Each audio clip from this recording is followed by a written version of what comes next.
देखो ज्ञान गुण साधारण भी है और असाधारण भी है। कैसे है?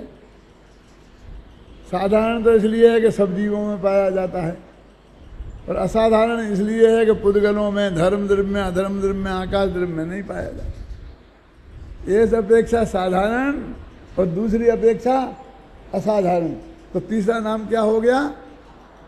तो गुण 3 प्रकार के हो गए, शक्तियाँ 3 प्रकार की हो गई अनंत में। एक कौन? साधारण, एक असाधारण और एक साधारण असाधारण, तीनों हो गई ना।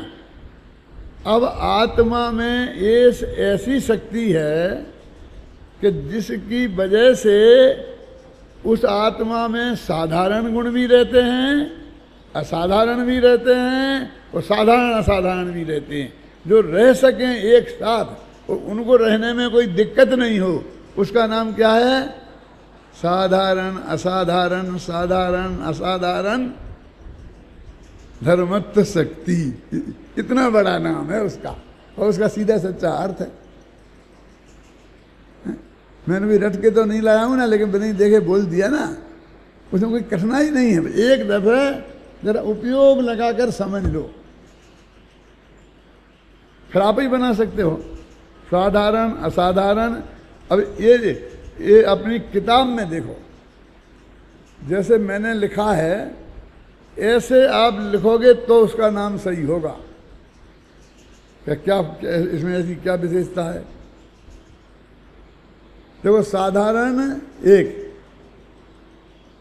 फिर असाधारण 2, फिर साधारण असाधारण, इन दोनों के बीच में यहाँ पर डैश है, फिर दूसरे साधारण असाधारण के बीच में डैश नहीं है। इसका कुछ मतलब है। पहले साधारण और असाधारण में डैश क्यों है? इसलिए है, जरा आप तो बहनें भी पढ़ी हैं ना, समझती हैं, तो कहते हैं कि साधारण और असाधारण, असाधारण में आ होता है ना, और साधारण के अंत में अणा में भी आ है, तो यदि वो डैश नहीं लगाएंगे तो उसमें सवर्ण संधि हो जाएगी, दीर्घ संधि हो जाएगी, तो वो साधारणा असाधारण हो जाएगा। अन्ना जी ख्याल में आई ना? वो डैश लगाना इसलिए जरूरी है कि हम साधारण और असाधारण दोनों अलग अलग रहें, वो मिले नहीं, तो दोनों शक्तियों के नाम रहें। यहाँ कोमा भी लगा सकते हैं, क्योंकि एक नाम है ना शक्ति का, तो कोमा लगाना अच्छा नहीं है बीच में। अब फिर दूसरा दो साधारण और असाधारण दोनों को मिलाकर एक है, तो वहाँ संधि करनी ही है, इसलिए न डैश नहीं लगाया और साधारण असाधारण कर दिया। तो ऐसा करेंगे तभी आपके ख्याल में वो बात आएगी। भाषा में भी संधि होता है, विच्छेद होता है, समास होता है, विग्रह होता है। सुना कभी? 2 राजाओं में समझौता हो जाता है ना, उसे क्या बोलते हैं? संधि। और 2 राजाओं में झगड़ा हो जाता है, उसे क्या बोलते हैं? विग्रह। 2 शब्दों में समझौता हो जाता है तो उसका नाम है संधि। तो संधि उसे कहते हैं कि भाई 2 शब्द मिलके एक ही शब्द बन जाए, फिर 2 शब्द जैसे नहीं दिखें। हुकुम चंद, अब ये अलग अलग लिखना चाहिए कि इकट्ठा? लिखते तो आप भी होंगे, कभी मिला देते होंगे, कभी अलग अलग लिख देते होंगे। आपका भी कोई ऐसा नाम होगा महेश चंद, तो कभी मिला देते होंगे, कभी अलग अलग लिख देते हैं। ऐसा नहीं चलता पोल पट्टी। यदि हुकुमचंद एक शब्द है तो मिला के लिखना पड़ेगा, और 2 अलग अलग शब्द हैं तो दोनों को अलग अलग लिखना पड़ेगा। समझ में आई ना? तो संधि और विग्रह, विग्रह ये बताता है कि ये अलग अलग हैं, संधि ये बताती है कि ये एक हैं। समास ये भी मिलने का नाम है, और समाज के विरुद्ध भी विग्रह होता है ना, संधि के विरुद्ध होता है विच्छेद। विच्छेद, विवाह विच्छेद हो जाता है ना, तलाक। जो दो शब्दों में परस्पर तलाक हो जाता है उसे बोलते हैं विच्छेद, और मिल जाते हैं तो बोलते हैं संधि। दो शब्द मिल जाते हैं तो बोलते हैं समास, और उनमें झगड़ा हो जाता था उसे बोलते हैं विग्रह। अब मैं पूरी व्याकरण नहीं पढ़ाऊंगा, नहीं तो बहुत लंबा मामला हो जाएगा। तो ये शब्द है साधारण असाधारण, साधारण असाधारण, धर्मत्व शक्ति। और सीधा सरल अर्थ है कि आत्मा में ऐसी शक्ति है कि उसमें साधारण धर्म भी रहें, असाधारण धर्म भी रहें, और साधारण असाधारण के मिक्सर धर्म भी रहें। ऐसी शक्ति प्रत्येक आत्मा में है, और उस शक्ति का नाम है साधारण असाधारण, साधारण असाधारण शक्ति। इतनी बात है, सरल है, कठिन नहीं, बिल्कुल स्पष्ट नहीं रही है। आप वो है ना, कैसेट बन गई होगी, नहीं आए तो बार बार रिपीट करके वहाँ सुन लो। मैं रिपीट करके सुनाऊंगा कि और कोई सुनाएगा तो उसे रटना पड़ेगा, याद करना पड़ेगा। वो कैसेट ने तो कर ही ली है याद, वो सुनाता रहेगा, आप आराम से सुनते रहो। ख्याल में है ना? तो आज अपन ने क्या पढ़ ली? अनंत धर्मत्व, स्वधर्म व्याप्त, कहाँ तक? स्वधर्म व्यापकत्व शक्ति, और साधारण असाधारण, साधारण असाधारण धर्मत्व शक्ति। अब अनंत धर्मत्व शक्ति और विरुद्ध धर्मत्व शक्ति, ये दो और पढ़ लेते हैं। 10 तो बज गए, लेकिन कहाँ जाओगे? क्या है कार्यक्रम आगे? बंद कर दूं? क्या पढ़ लेते हैं? देखो, अनंत धर्मत्व शक्ति और विरुद्ध धर्मत्व शक्ति। कि आत्मा में अनंत धर्म हो तो भी आत्मा को कोई घबराहट नहीं है कि अनंतों को मैं कैसे संभालूंगा। आजकल माताएं बहनें एक दो बच्चे से ज़्यादा बच्चे पैदा नहीं करती हैं कि कौन संभालेगा। पुराने ज़माने में यहाँ दिल्ली गई पंडित थे प्रकाश चंद्र हितेशी, वो एक बात कहा करते थे। वो प्रकाश चंद्र हितेशी भी भारिल्य थे, आपको मालूम? अन्ना जी, कि पहले के ज़माने में एक माँ बाप 12-12 बच्चों को पाल लेते थे, और आज 12-12 बच्चे मिलकर एक माँ बाप को नहीं पाल पाते हैं। क्या देते हैं? उन्हें भोगा होगा, कुछ महसूस किया होगा कुछ गहराई से, हैं? ये अनंत अनंत धर्म। देखो, एक कीड़ा होता है, उसके साथ 6-8 टांगें होती हैं, 12 सिंगा होता है। इसके 2 सींग हैं जिस जानवर के, वो तो उसकी रक्षा के बहुत बड़े निमित्त हैं, और 12 सींग उसकी रक्षा के नहीं, मौत के निमित्त हैं। क्योंकि 12 सींग से वो किसी को मार तो सकता नहीं, तो ऐसे उलझे रहते हैं, ऐसे टेढ़े टेढ़े टेढ़े कि कहीं लगता ही नहीं। और वे 12 सींग जाके झाड़ियों में उलझ जाते हैं तो फिर निकलते ही नहीं है, पीछे से आगे शिकार खा जाता है। ऐसे 2-4 धर्म होते तो मजा आ जाते। अब ये अनंत अनंत धर्म कहाँ संभालें? धर्म ही को संभालते रहें।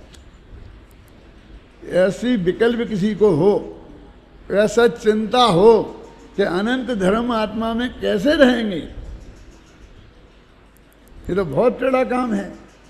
तो वो कहते हैं एक अनंत धर्मत्व शक्ति नाम की एक ऐसी शक्ति है 47 शक्तियों में कि जिसकी वजह से वे अनंत धर्म एक साथ आत्मा में रह सकते हैं और आत्मा को कोई बोझा नहीं। उसका नाम क्या है? अनंत धर्मत्व शक्ति। और विरुद्ध धर्मत्व शक्ति, इसका कार्य का नाम है कि अनंत तो रह सकते हैं, रहने में झगड़ा तो 2 का है।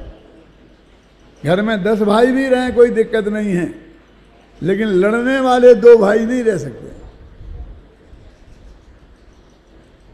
2 परस्पर विरोधी नेचर के हैं, नहीं रह सकते। 10 न्योले एक साथ रहें, 10 सांप एक साथ रहें, लेकिन एक जगह में, एक बिल में एक नेवला और एक सांप नहीं रह सकते। क्यों? तो कहते घबराओ मत, एक शक्ति और है जिसका काम है विरुद्ध धर्मत्व शक्ति, कि परस्पर विरोधी धर्म भी एक आत्मा में एक साथ बहुत आसानी से रह सकते हैं। ये कठिन है विरुद्ध धर्मत्व शक्ति, कि विरोधी धर्म आत्मा में रहें ऐसी शक्ति है, अनंत धर्मत्व शक्ति, अनंत धर्म रहें ऐसी शक्ति है। सरल है, कठिन नहीं है। थोड़ा उपयोग सूक्ष्म करना पड़े, उपयोग लगाना पड़े, इसके बिना उपयोग लगता ही नहीं है तो कोई क्या करे। देखो अब इनको मैं पढ़ता हूं जरा, इनका अर्थ है। परस्पर भिन्न लक्षणों वाले अनंत स्वभावों से भावित एक ऐसा भाव है लक्षण जिसका ऐसी अनंत धर्मत्व शक्ति है। देखो साधारण असाधारण, साधारण असाधारण धर्मत्व शक्ति में से यह बात तो स्पष्ट हो गई थी कि भगवान आत्मा में साधारण धर्म, असाधारण धर्म और साधारण असाधारण धर्म, ये 3 प्रकार के धर्म पाए जाते हैं। पर यह स्पष्ट नहीं हो रहा था कि वे धर्म कितने हैं। साधारण है, असाधारण है, दोनों के मिक्सचर भी हैं कितने, ये बताने के लिए अनंत धर्मत्व शक्ति बताई क्या।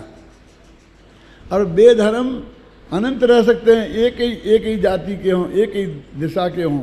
कहते नहीं, वे परस्पर विरोधी भी हैं और अविरोधी भी हैं। जैसे ज्ञान दर्शन चारित्र अविरोधी हैं, नित्यत्व अनित्यत्व विरोधी हैं। सब लिखा है इसमें, पढ़ लेना आप। अर्थात एक आत्मा में कितने धर्मों को धारण करने की शक्ति है। अतः अनंत धर्मत्व शक्ति में यह बताया जा रहा है कि इस भगवान आत्मा में अनंत धर्मों को धारण करने की शक्ति है। विभिन्न लक्षणों के धारक विभिन्न अनंत गुणों को धारण करने की शक्ति का नाम अनंत धर्मत्व शक्ति है। अनंत धर्मत्व शक्ति के निरूपण के उपरांत अब विरुद्ध धर्मत्व शक्ति का निरूपण करते हैं। विरुद्ध धर्मत्व शक्ति का स्वरूप आत्मख्याति में इस प्रकार दिया है। तद्रूपमयता अतद्रूपमयता जिसका लक्षण है उस शक्ति का नाम है विरुद्ध धर्मत्व शक्ति। तद्रूप ये अविरुद्ध धर्म और अतद्रूप ये उस रूप नहीं है, ये विरुद्ध धर्म। तो विरुद्ध और अविरुद्ध दोनों धर्म एक साथ रह सकें, उसका नाम विरुद्ध धर्मत्व शक्ति है। अनंत धर्मत्व शक्ति में यह स्पष्ट हो गया था कि भिन्न भिन्न लक्षण वाले अनंत धर्म आत्मा में रहते हैं, पर यह बात स्पष्ट नहीं हो पाई थी कि क्या परस्पर विरुद्ध स्वभाव वाले धर्म भी एक साथ आत्मा में रह सकते हैं। यह विरुद्ध धर्मत्व शक्ति यह बताती है कि न केवल अनंत धर्म हैं, किंतु परस्पर विरोधी प्रतीत होने वाले अनंत धर्म युगल भी आत्मा में एक साथ रहते हैं। तो इस तरह अपन ने ये 28 तक पढ़ ली हैं। अभी आप घर पर एक दफ़े एक किताब है ना, कौन सी 47 शक्ति वाली, उस किताब में 46-47 पेज होंगे।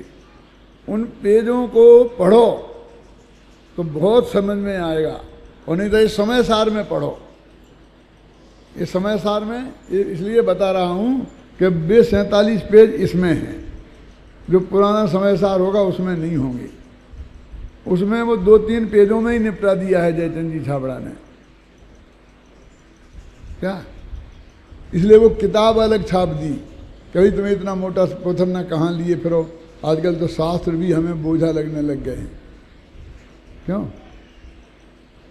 पहले माँ बाप 7-7, 8-8 वर्ष के बच्चे को भी लाद के चलते थे, इधर लाद के चलते थे। सम्मेद सागर की यात्रा पूरे बच्चों को साथ में ले जा करके करते थे। अब तो 2 महीने का बच्चा माँ से नहीं संभलता है, हैं? अब इतना बड़ा शास्त्र कौन संभाले?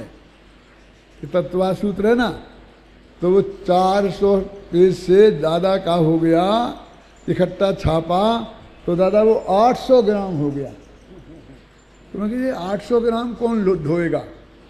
2 हिस्सों में करो ऐसे और 2 भागों में छापो, क्योंकि 10 ही अध्याय तो एक साथ पढ़ेगा नहीं।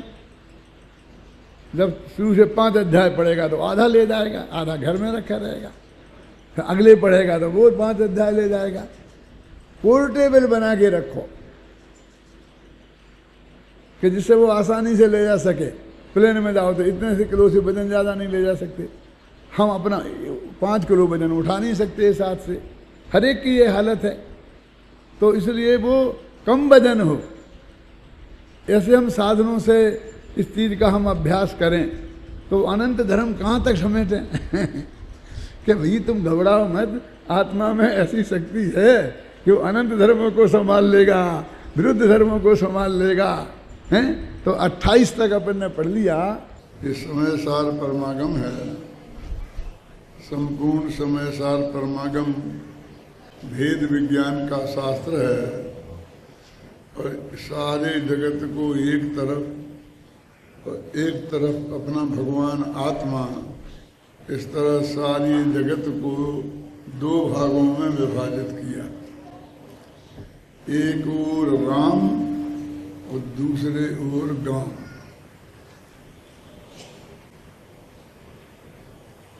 इन दोनों में इस जगत को विभाजित करके जिसकी दृष्टि रूपी तराजू में जिस पल्ले पर राम बैठे हैं वो पल्ला भारी हो तो समझना चाहिए कि इसकी समझ में कुछ आया है।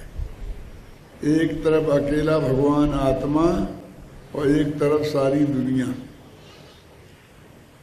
और उस सारी दुनिया में से अकेला भगवान आत्मा का पल्ला भारी पड़े, इसीलिए इस जगत को दुनिया कहते हैं, 2 नए वाली। जिस अपने को जिसमें रखा वो निश्चय और बाकी जिसमें सब रखे उसका नाम व्यवहार। इन 2 नयों से सारे जगत का स्वरूप नक्की होता है। तो इस संपूर्ण समय सार में ऐसा कहते हुए आए थे कि भगवान आत्मा तो ज्ञान मात्र है। अंत में जब समय सार समाप्त हो गया तो आचार्य कहते हैं एक बात तो अस्पष्ट ही रह गई, इसमें लिए उन्होंने परिशिष्ट लिखा, इसे चूलिका भी कहते हैं। तो उस परिशिष्ट में उन्होंने ये प्रश्न उठाया कि तुम भगवान आत्मा को ज्ञान मात्र कहते हो, तो क्या भगवान आत्मा में सुख भी नहीं है?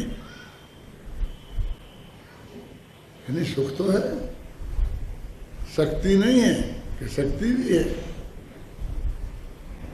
क्या वो जानने में नहीं आता है? आता है। तो इतनी बातें हैं तो ज्ञान मात्र कैसे कहते हो? तो वो कहते जब हम ज्ञान मात्र कहते हैं तो जो ज्ञान की अविनाभावी, जिनका ज्ञान से तादात्म्य संबंध है, ऐसी चीजें ज्ञान की सीमा में आ जाती हैं। यानी वो सब चीजें इसमें आ जाती हैं। ऐसी भगवान आत्मा में अनंत शक्तियां हैं जो ज्ञान मात्र इस शब्द में आ जाती हैं। ये बहुत मार्मिक शब्द है। सन 59 या 60 में भोपाल में मेरा एक ऑपरेशन हुआ था। देवेंद्र जी, तुम्हारा जन्म हो गया था तब कि नहीं हुआ था? हो गया था। तब मेरा भोपाल में ऑपरेशन हुआ था, हमीदिया हॉस्पिटल में। तो सुबह ऑपरेशन था 9-10 बजे। तो सुबह 6 बजे जाके पास में झरना का मंदिर है, तो वहाँ जाके बैठ कर के मैंने 10-20 दोहे लिखे थे। उसमें से एक दोहा मुझे अभी याद है जो इससे संबंधित है।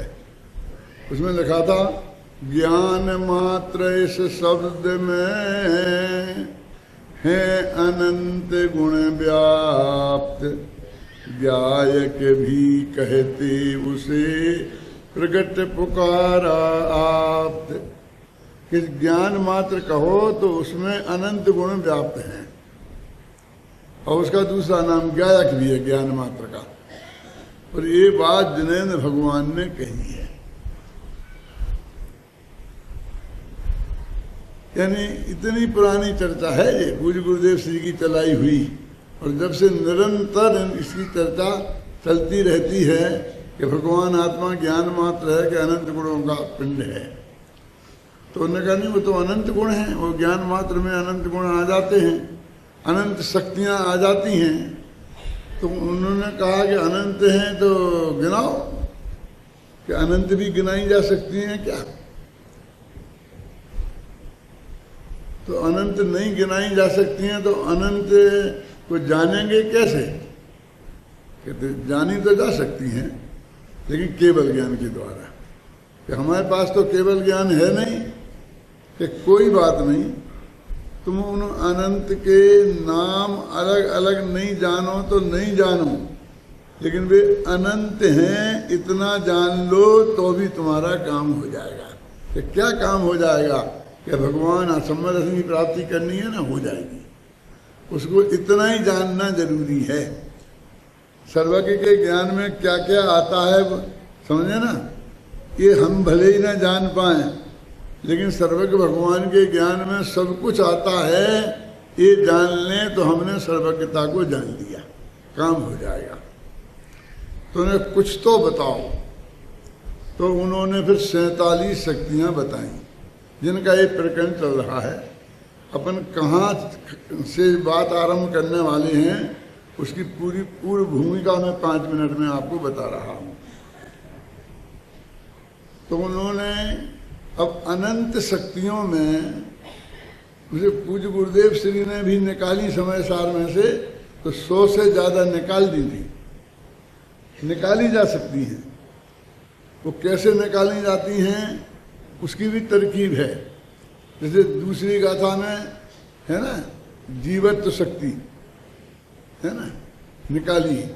फिर आगे चिति शक्ति, दृष्टि शक्ति कैसे निकाली, वो सब पॉइंट आगे आगे आएंगे अपने आप में।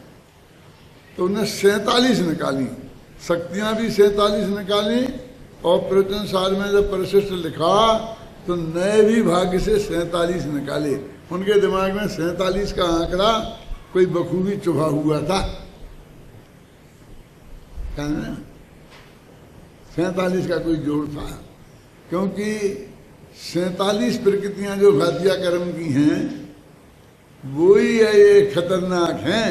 बाकी कर्म तो जैसे हम एक राजा को जीत लेते हैं तो उसकी सेना तो हमारा सहयोग करने लगती है। जो कल हमारे विरुद्ध लड़ती थी वो हमारे पक्ष की में लड़ने लगती है। उसको मानने से क्या फायदा? तो उन 47 का चुनाव अनंत में बहुत कठिन काम है कि किसे छोड़ें और किसे लें। देखो, श्रद्धा और चारित्र जैसी शक्तियां नहीं हैं। जो मुक्ति के मार्ग में जो 3 गुण पकड़े ना, श्रद्धा, ज्ञान और चारित्र, उनमें से अकेले ज्ञान गुण को लिया और 2 गुण में शक्तियों में शामिल नहीं किए। अब ये चुनाव कितना कठिन था। और कई ऐसी शक्तियां शामिल कर ली फालतू जैसी लगती हैं। विरुद्ध धर्मत्व शक्ति, अनंत धर्मत्व शक्ति, ऐसी बहुत शक्तियां अभी आएंगी कि जिनको शामिल कर लिया और ऐसी छोड़ दी। तो उन्होंने कोई क्राइटेरिया रखा है उसको। तो मैंने उसकी रिसर्च की, उसे खोजने की कोशिश की। तो उसमें ये रहस्य निकला कि आत्मा का स्वरूप समझना बहुत जरूरी है आत्मा के कल्याण के लिए। और जिन जिन चीज़ों में आत्मा के स्वरूप में अस्पष्टता रह जाती है, भ्रम रह जाता है, उस चीज को स्पष्ट किया जाए। तो आत्मा स्वद्रव्य क्षेत्र काल भावमय है। हर वस्तु स्वद्रव्य क्षेत्र काल भावमय है। समंत भद्र ने बहुत स्पष्ट शब्दों में लिखा है कि स्वरूपादि चतुष्टयात् सदैव सर्वम को निच्छेद स्वरूपादि चतुष्टयात्। स्वरूप चतुष्टय से कौन आत्मा ऐसा है जो सत्य को स्वीकार नहीं करेगा। तो उन्होंने वो स्वरूप चतुष्टय को पकड़ा कि स्वरूप चतुष्टय स्पष्ट होना चाहिए। तो स्वरूप चतुष्टय में क्या है? स्वद्रव्य, स्वक्षेत्र, स्वकाल और स्वभाव। तो ये चार चीजें स्पष्ट होनी चाहिए। चार चीजें स्पष्ट होनी चाहिए और साथ में जिस जिस प्रकार के भ्रम पलते हैं, वर्तमान में चलते हैं, उन सब का स्पष्टीकरण भी होना चाहिए। तो मुख्य रूप से 5 गलतियां चलती हैं। एकत्व संबंधी, ममत्व संबंधी, कर्तृत्व संबंधी और भोक्तृत्व संबंधी। मैं थोड़ी बात उन लोगों के लक्ष्य से भी कर रहा हूं जो पहली दफे आए हैं। बहुत चेहरे दिखते हैं, ख्याल में है ना? उन्हें भी तो मालूम पड़ा क्या चल रहा है। रामायण चल रही है, महाभारत चल रहा है, और रामायण चल रही है तो कहाँ आ गए हैं? सीता का अपहरण हो गया कि नहीं हुआ है अभी? कहाँ पर हम खड़े हैं? हमारी राम कथा का वो अंश तो हमें ख्याल में आना चाहिए ना। इस आत्मा राम की कथा में तो 5 हैं गलतियां। कौन कौन सी? एक एकत्व, एक पर को निज रूप मान लेते हैं हम। निज को पर रूप मान लेना भी इसी का एक दूसरा रूप है, लेकिन मुख्य एकत्व माने जो मैं नहीं हूं उसको भी अपने में शामिल कर लेना, है ना? ये इसका नाम है एकत्व। दूसरा ममत्व, ये मैं हूं इस रूप में तो शामिल नहीं करना, लेकिन ये मेरे हैं इस रूप में शामिल कर लेना। माने घर वाला तो नहीं मानना, लेकिन रिश्तेदार मान लेना। इस तरकीब से उसे अपनों में शामिल कर लेना। और फिर कर्तापन, तीसरी गलती। और चौथी भोक्तापन।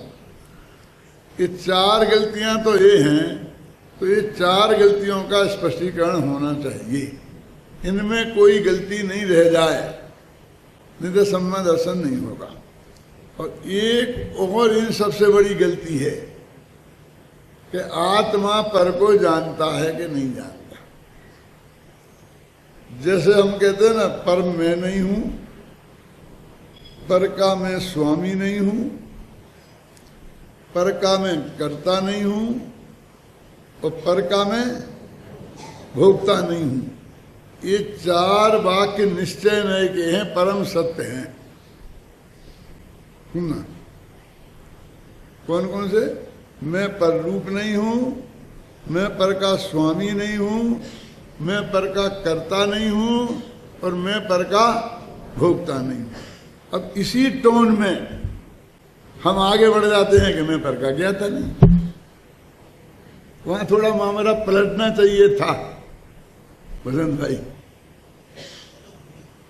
इन चारों जैसा नहीं है वहां।